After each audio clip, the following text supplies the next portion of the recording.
specifically on cryptocurrencies, we are spending a lot of time on this on both an interagency basis and with the regulators. We're about to roll out some significant new requirements at FinCEN.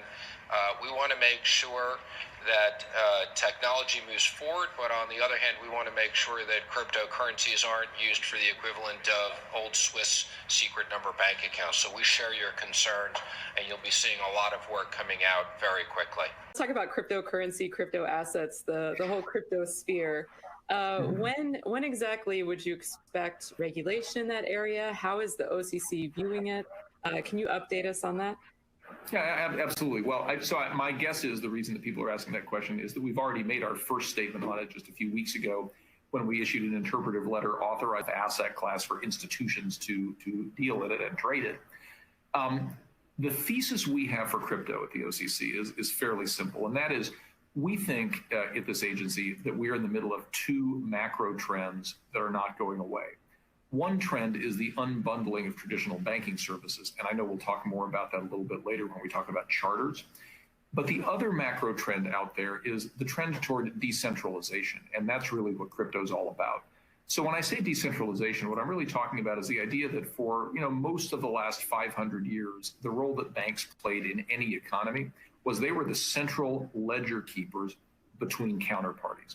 So if you think about it, back in the late Middle Ages and the early Renaissance, when banks were first being created, the point was if the King of England wanted to finance a war and he needed to borrow money from some duke in Venice or something, those monarchs didn't know each other, and they needed a central ledger keeper to be a trusted person to balance ledgers of account.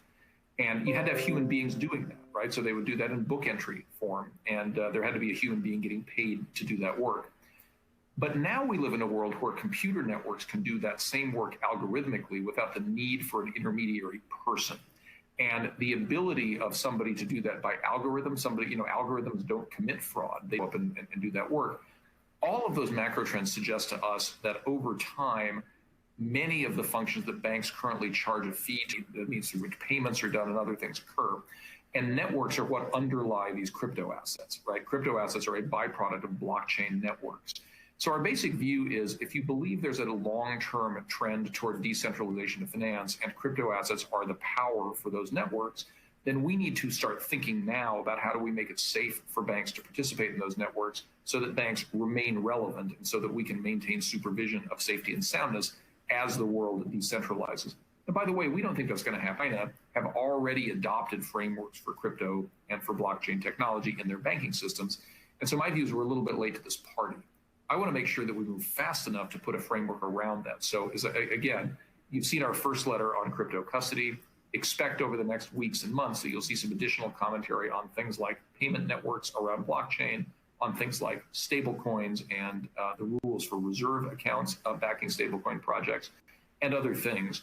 But my personal view is this stuff is not a fad. The market cap, which is nearly $400 billion today, is real. And we need some framework and parameters so that people can participate in this in a safe way.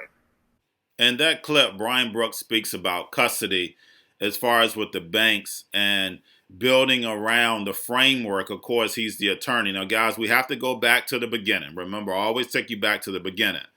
Remember Steve Mnuchin at One West Bank, who was the attorney drawing up foreclosures, getting people out of their homes? Brian Brooks. What is he doing now? I'm going to guide you through and see what the mission is at the end of the day.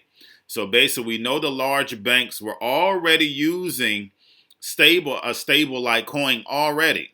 JP Morgan has already stated they were moving around billions of dollars with their JP Morgan stablecoin. So guys, the fact is that basically he stated also that an algorithm cannot commit fraud. And we know with blockchain, everything is tracked, but we do have ways of getting around that where you still can commit fraud. Well, the first thing is I think that the regulators need to communicate more about these kinds of things. And so, one of my priorities has been to make sure that I'm in constant communication with the SEC chairman, with the CFTC commissioners, and with Federal Reserve stakeholders to make sure we're all talking about this. I mean, I probably am the person in a role like this that has spent more time on this than anybody else in the government. So I think I can help kind of advance that discussion. But there are lots of people who've been thinking about it in these agencies for a long time. Crypto assets are all securities, and the CFTC thinks they're all commodities, and the OCC thinks they're all bank deposits. I mean, we need to have more of a nuance on that. What I would tell people, though, who are trying to think about crypto assets in the first instance is crypto assets are not supposed to be, speculative investment assets. It happens that they have value because people assign them value. But crypto assets are the incentive for people to devote computing power to networks. So remember, we talked earlier about how the role of banks was to maintain ledgers in exchange for a fee. Here, computers are all maintained in the ledger through an algorithm. But in order for someone to connect their computer up to that, they have to get paid in some way. And so the thing that they get paid in is the native crypto asset of that blockchain. The concept being that if I want to use some of my memory on this computer to help maintain a ledger of accounts and to validate transactions, somebody's got to pay me. And so if you think about it like that, what's more important than the Bitcoin or the Ethereum token or whatever is the network. And as the regulator of national banks, what's most important to me is the payments network that blockchains represent. So we'll put some parameters around these crypto tokens that people buy and sell for profit. But more important to that is to tell banks what the rules are when they connect to blockchains and they privately created networked payment applications. That's really what crypto ultimately is about. Brian Brooks said something very, very important, that these assets are not speculation. And guys, we know in this market right now, the whole crypto market is speculation. But once real utility comes in, that's going to be out the window. That's the reason why a lot of these projects are going to fall from the wayside. That's the reason why only 1% will be left. Doing in the charter space, you recently mentioned the OCC was thinking about issuing a national bank charter for payments companies. Already, BPI has a real-time payments project. The Federal Reserve has promised the FedNow real-time system by 2024. You have companies like Stripe, Square, and PayPal that are seemingly capable of providing similar services. So how does the OCC's charter fit into that space? Well, let's unpack a couple of things you've said, Rachel. So the Fed is working on a project that'll be ready in 2024. Let's just pause on that for a moment. 2024. Today is 2020. Financial services world will have it in 2024.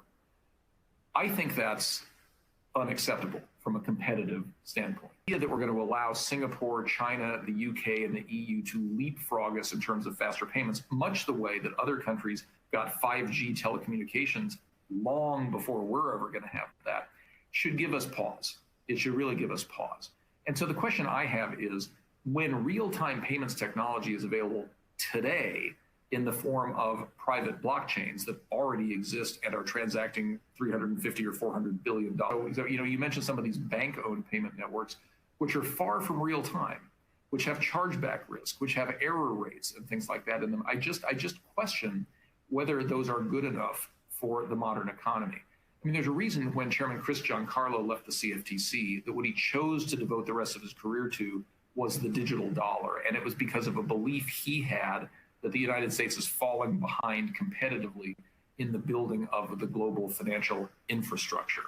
And I think that, there is a role for the Federal Reserve in payments, obviously. They have more or less controlled the day. If ACH is super slow and if SWIFT and FedWire are super expensive, shouldn't we be looking to what the rest of the world is doing as an indication that we're not going to keep up if we don't? One of the frictions in modernizing the American payment system is that the biggest payment companies are regulated on a patchwork quilt 51 state basis. So if you went to Stripe or Square and you asked, they have 51 state money transmission licenses. And as the former chief legal officer of a company that had 51 state money transmission licenses, I can tell you that it's expensive. The rules are inconsistent across states. The ability to maintain legal compliance in all those states is highly complicated and fraught with peril.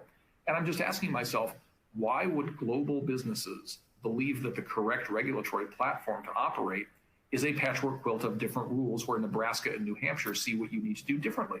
That seems crazy. It seems like the reason Alexander Hamilton conceived of the idea of a national economic system founded by a national bank platform would be something we would have learned by now. And I'm sort of puzzled that it hasn't. So the purpose of our payments charter is to say, listen, historically, payments were all done inside of banks. Now some of that activity is going on in standalone companies, but the activity is still a core banking activity.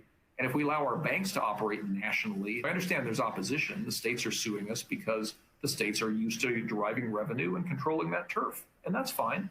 But, historically, we have a dual banking system in this country. The states have a platform and the national government has a platform. And I'm sure plenty of payment companies will stay on the state platform if that's the right platform for them. But many of them want a national platform. And since we offer that to depositories who are doing payments, it's just not obvious to me why we wouldn't do that for non-depositories that are doing the very same payments business. And we don't think the law requires that. So that's why we're really stepping on this. I think it's critical for national competitiveness. And honestly, it's hard to justify why giant global companies get licensed in New Hampshire, Florida, and Nebraska separately. That seems kind of questionable to me. Brian Brooks just spoke about the national payment system, and he stated that the states were suing them. Guys, there's no way that if we start a national payment system that a small bank will be able to compete against these big banks. There's no way that a small payment system will be able to compete against the big banks. So yes, you may have the option of staying with the state, but you will no longer be able to compete, guys. That's the whole point. Once they create a national payment system, the big banks, 3-4 big banks, Goldman Sachs, JP Morgan, they will run this whole system and feed you to death. He also spoke about the Fed saying their payment now system wouldn't start until 2024. Guys, we know we're in this. We know that is not correct. We see China moving forward. We know the UK is moving forward. We know the United States is moving forward just behind the curtain. So guys, do not let Brian Brooks fool you. I know he has the glasses on. I know he looks like a nerd. But guys, remember, we're in the time where revenge of the nerds is real. Welcome to the Crypto Teacher. And guys, please like and subscribe if you do like what you're listening to. Please inform your friends and family and spread all over social media. It is imperative that we get back to learning finances and understand how the world really works. Because once we understand how the world really works, we understand that everything is planned out. Now, of course, I want to thank those who purchased the books, Crypto Teacher and WO book. Also, those who donate to the Cash App, Patreon, much love. And then also those who shop at the store, blowing the store up, much love to you. Now, of course, guys, we're going to get into Bitcoin and cryptos first. Right now, we have Bitcoin steady.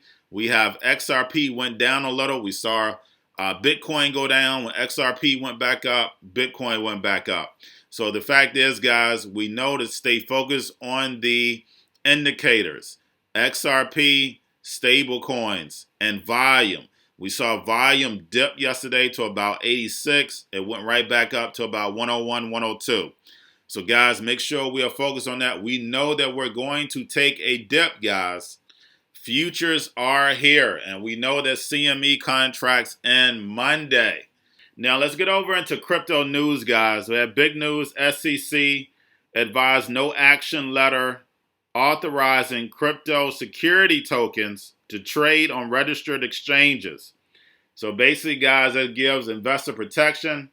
And then also, guys, what this does is that it helps tokenize the economy. Remember what Brian Armstrong stated. They're building a new economy. And guys, this is the Great Reset.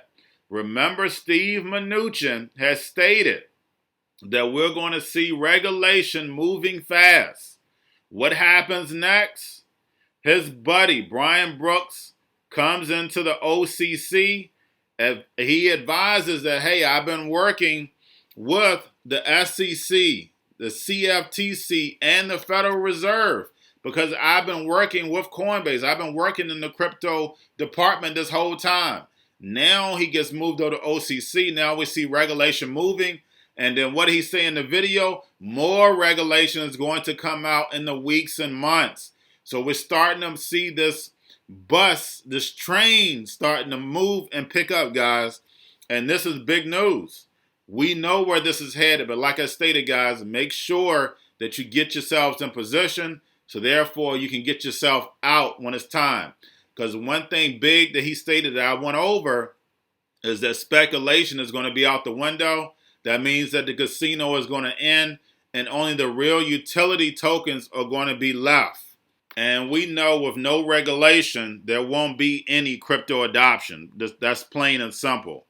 Now, guys, basically we have the non-Ethereum based DeFi project stakes 180 million.